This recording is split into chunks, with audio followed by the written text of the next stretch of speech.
stormy seas and lost souls. Who is it? She's dreamt of this before. It's coming. Is it? They say dreams are visions of our memories, thoughts and fears, as seen by our inner eye.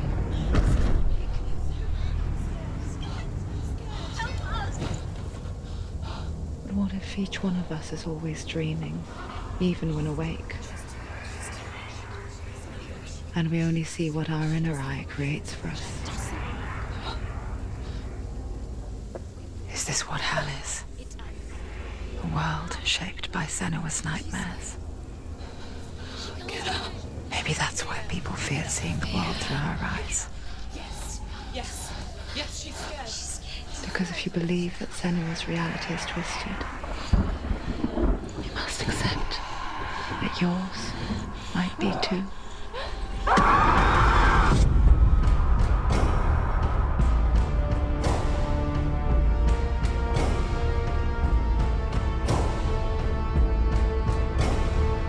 Hellblade Senua's Sacrifice is a video game about Senua, a Celtic warrior on a vision quest into Viking territory.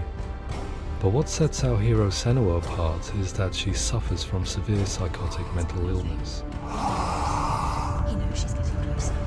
He can feel her coming closer. She's getting closer. The original idea for Hellblade was to create a classic hero's journey, a journey of suffering, but one where the fantasy world is not another planet or alternate universe, but a world that is constructed in Senua's mind. But to do so would mean putting psychotic mental illness at the center of the experience, a subject that is still considered taboo, and a challenge that was both terrifying and exciting in equal measure. In Hellblade, the starting point was a newly discovered Celtic goddess called Senua in Ashwell, Hertfordshire. When first discovered, her name was thought to be Senua, a name which I liked and kept. I wondered if Senua might have been a Celtic warrior like Boudica who stood up to the Romans. While the Romans had conquered all of Europe, there was a group of Celts up in the furthest reaches of the Roman Empire that could not be conquered, the Picts. And so the Romans built a wall, called Hadrian's Wall, that spans across Britain from sea to sea to keep the Pictish barbarians at bay. The Picts were known for their war paint, painted on with woad, and their matted hair clumped with lime. And so Senua would be a barbarian Pict in this image. What's your name? Senua. I haven't seen you before. I don't live home much. Oh, Zeno's daughter. I have to go. Wait. Orkney is off the coast of Scotland and was inhabited by the Picts, steeped in history and mystery, and so I made Orkney Senua's home and set the stage for a crisis. In the late 8th century, the first Vikings landed on the Orkney Islands. The population of the Picts crashed thereafter, replaced by the Norsemen of the 9th century. Were they wiped out? We don't know for sure, but it would seem likely given the reputation of the Vikings. The Northmen's brutality is legendary. High-ranking leaders and chieftains of the tribes they conquered were often offered as sacrifice to their gods. The most brutal of these sacrifices was known as the Blood Eagle. I imagine Senua as a young female warrior who returns home from exile to find her partner, Dillion, brutally sacrificed to a Norse god by these hellish warriors from a faraway land. I imagine the horror of this moment and how it would have dragged her deep into mental torment.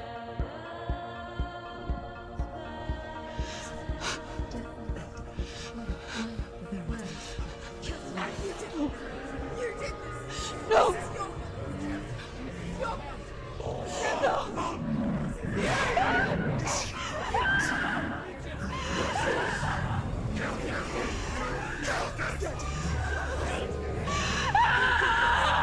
I came to learn that the Celts had a sophisticated and nuanced perspective on the nature of mental disorder. One term they used was gelt. A gelt is a man or woman who has been driven mad by a curse, battle trauma, or grief. The gelt would take to a life in the woods in search of penance, punishment, and purgation. And so Senua became a gelt, cursed by darkness, looking for redemption in the wilds. Another word the Celts used in reference to mental disorders was truth, meaning fool, or Liar. one who utters the words of God.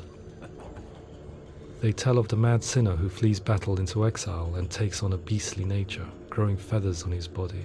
The character called Truth in Hellblade is based on a little-known person called Findan, an 8th century Irish Celt who was captured and enslaved by the Vikings, but eventually escaped to Orkney where he became a monk.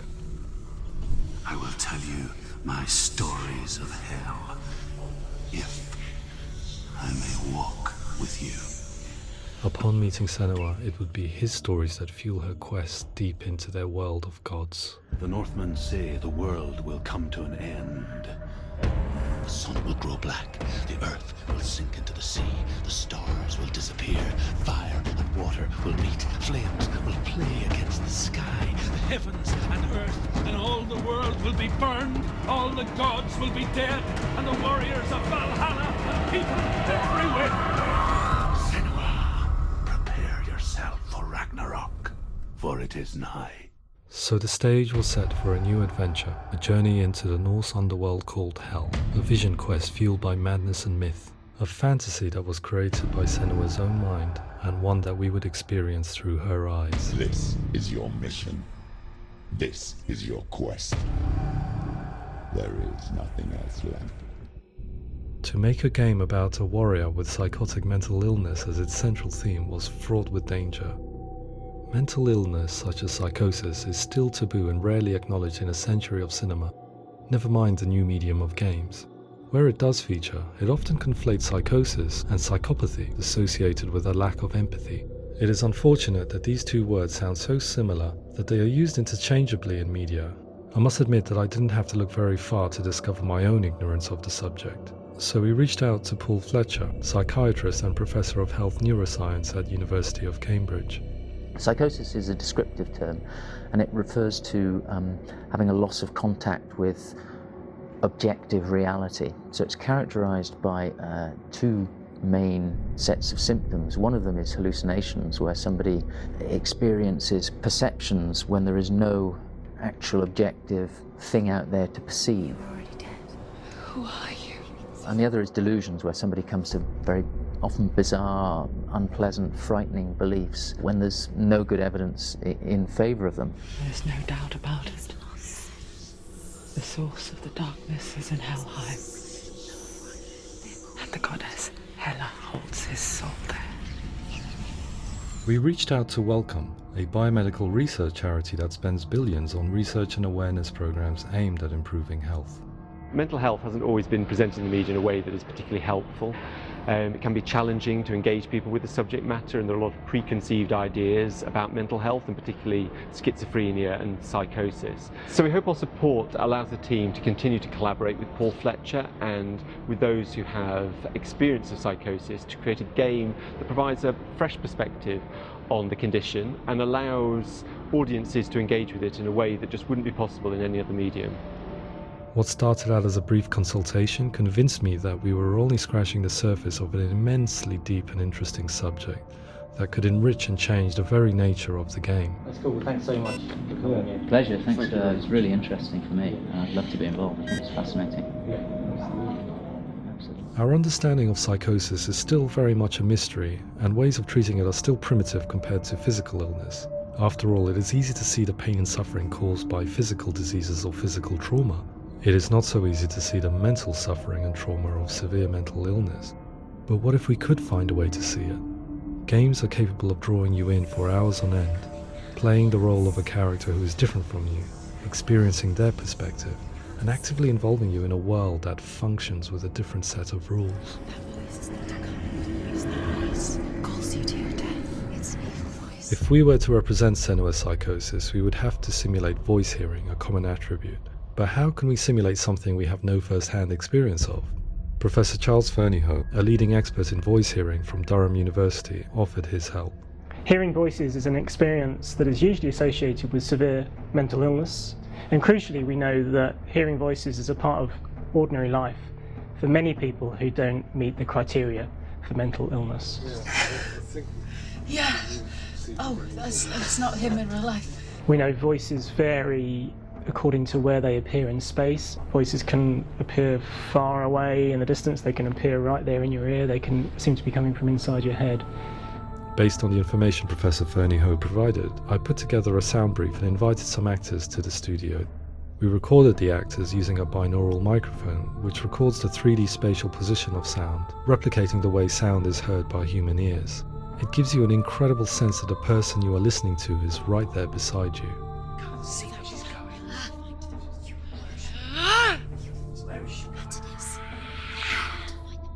Rachel Waddingham from the Voice Collective came to our studio with 2 young voice hearers to speak to our team.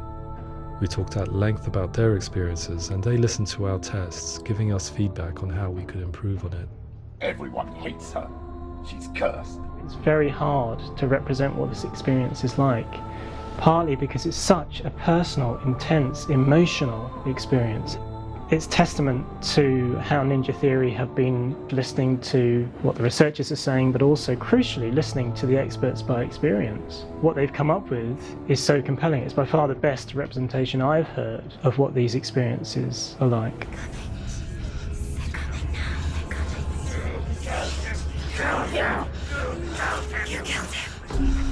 Other common attributes of psychosis are visions and flashbacks.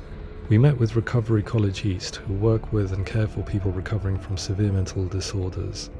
A group of service users gave us their first-hand account of what they experience. Sometimes when the visions or what we're seeing is too much, we become small until eventually we perhaps don't see anything. The people we spoke to, the stories they told, were fascinating, harrowing and mind-boggling. The reality of what people experienced was vivid, far exceeding what I could possibly have imagined. We went away itching to represent some of these visions and flashbacks in the game. Past will know my heart is so, love is so far away. Don't you know how I wanna feel deeper?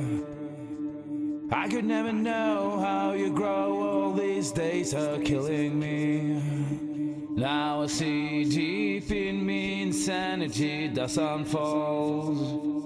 I just wanna feel deeper, deeper. I just wanna feel deeper, deeper.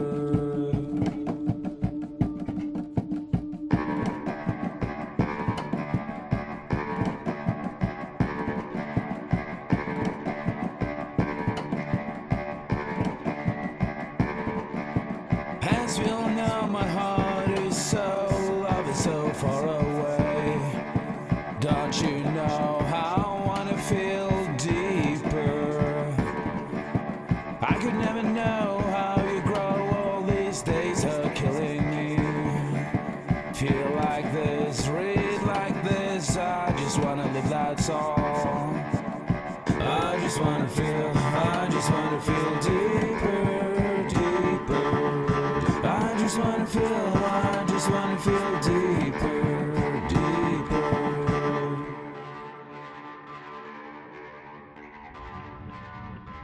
To refine our work, we continue to hold meetings with Recovery College East over the course of a year and a half, showing them what we had achieved so far and refining the in-game representations based on their feedback.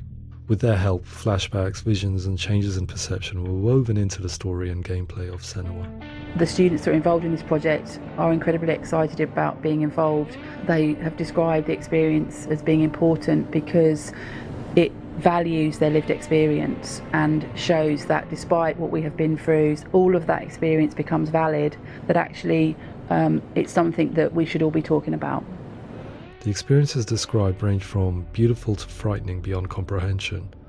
I heard of a girl who has to live with an angry voice screaming at her, slamming on her doors and walls 24 hours a day.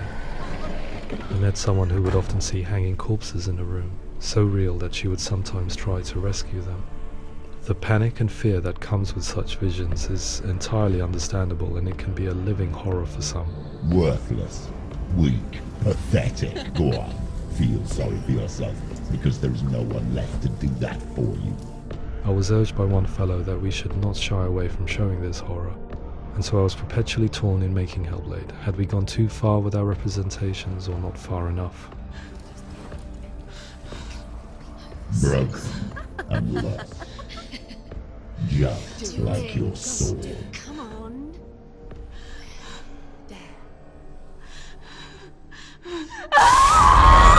In some ways, voice hearing and visions were the low-hanging fruit, so to speak.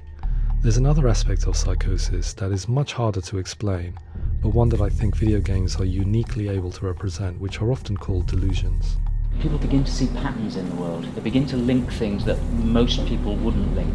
Most of the things that we might think would be coincidence or, not worth commenting on. Nevertheless, that might have a particular salience or importance for them.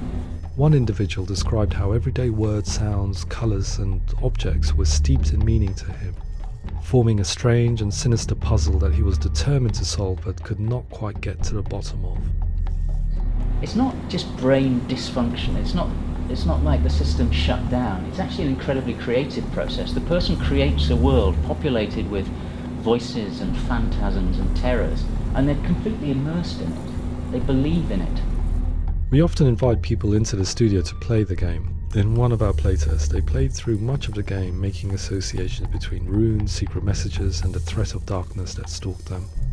There are many things that happen in the world of Hellblade that make perfect sense within the context of Senua's mind.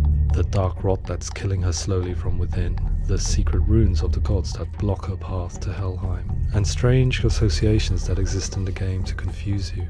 To complete Senua's quest, you have to internalize and accept the logic and meaning behind these things to progress. Afterwards, they said that they didn't see much evidence of mental illness in the game. People with delusions of all sorts would argue the same thing, that they are not aware of their experience being abnormal in any way. I need this sword. It's important. Representing perception changes and thinking patterns within Hellblade gives us a set of symptoms common in psychosis. But people with lived experience were keen to emphasize another point, that it is wrong to define a person by their symptoms. Quite often, the illness comes not from the symptoms, but from the stigma, isolation and mistreatment that comes about from the rest of society. They say that I'm cursed. What if they're right? I needed someone to portray Senua, someone who could believably internalize her suffering.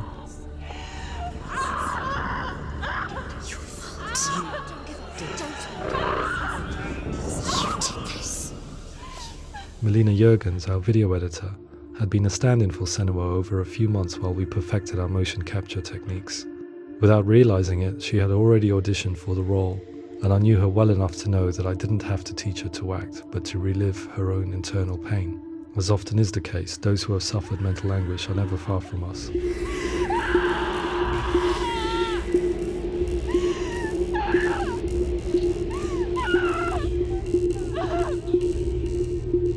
My hope is that by creating a compelling and aspirational character in Senua who feels very much real, albeit in a fantasy setting, we can provide a lens into her reality, a different one to yours, and this is where storytelling comes into play. I imagined her life based on common threads in real people's lives. She was always prone to psychosis as a child. Her mother Galina also heard voices and had visions, so perhaps there was a genetic aspect. Or perhaps it was cultural, as she lived within a world without science, of gods and superstition, as exemplified by her druid father Zimbal. Psychosis developed in her late teens to early 20s and was exasperated by stigma and isolation at the hands of the clansmen and her father. This darkness. It's spreading. The trauma of seeing her lover Dillian sacrificed tips her over the edge, making her remodel her reality around a concept that connects everything: the darkness. So the question, is what Senua experiences real? Can only be answered by saying, yes, it is real. It is her reality. All of her suffering will have been for nothing. It's just a matter of time.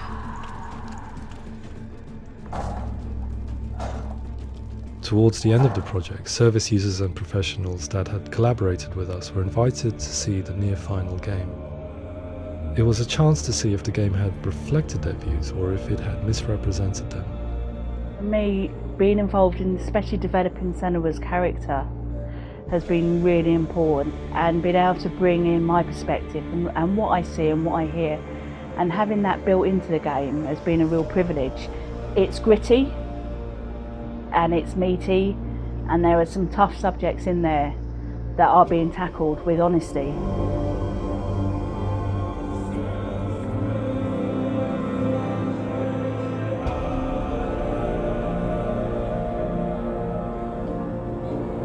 I was blown away by it today, absolutely blown away. It was just fantastic to get the opportunity to use our lived experience in a very creative way. There's nothing tokenistic about the work we've put in. It feels like we've been listened to, things have been taken on board, and I think there was a lot of realism in the game itself, and it feels very authentic.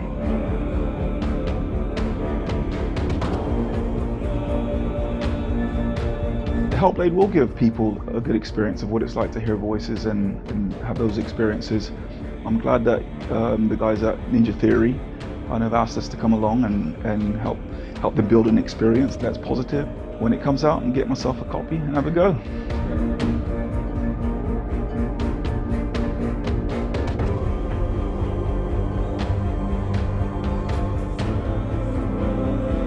I think all the way through I was really inspired by how the conversations have translated into the game in a way that I think I didn't imagine was possible. So wonderful, really wonderful.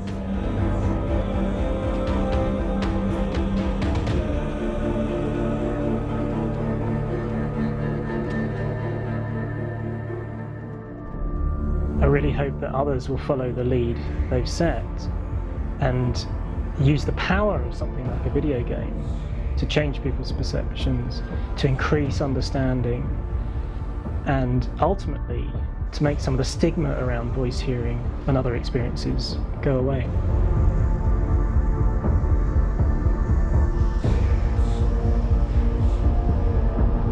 For me, it was really exciting to see something that I explore scientifically being represented so beautifully in a character who's trying to penetrate the mysteries of the environment in which they've been placed, with all of this strange uncertainty and noise and conflicting information that they're getting. I'm very excited by this way of trying to represent mental illness, because I think it actually might be offering us insights that we wouldn't get from pure scientific explorations, and actually giving us quite an empathic view of what it might be like.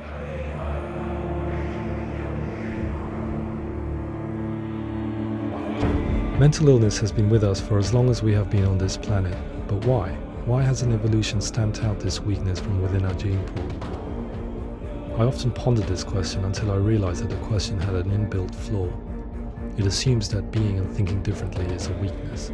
The only reason we have computers, spacecraft, medicine, poetry, art, and yes, even video games is because individuals were able to simulate new abstract realities in their minds and share them with the rest of us. We need people to be willing to see differently in order for us to progress and survive as society. And we need to be open to these new ways of seeing. And it is this spirit that motivated me to create Senua's story and share it with you.